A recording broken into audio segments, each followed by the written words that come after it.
புதுசா செம்ம செம்மங்க. இங்க வீட்டுக்கு போனோம். அதுக்கு ஏன் புது ட்ரெஸ்? எங்க புது ட்ரெஸ்? சும்மா கோயிலுக்கு போயிட்டு இருந்தா இங்க பிள்ளையார் போய் விளக்கு போட்டு வந்தோம்.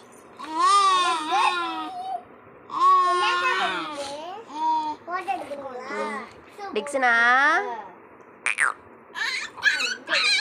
டிச்சே அந்த ட்ரெஸ் தான் நீங்கள் போட்டிருந்தேனே. ஏ டிச்சே இந்தா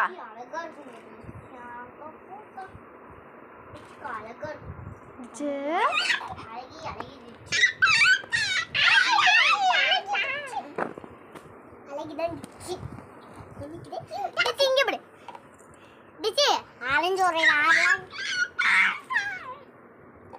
பேச ஆரம்பிச்சிச்சது அங்க அக்கா மாதிரி. இந்த டிச்சே வந்துட்டேன்டா வாண்டு பையா.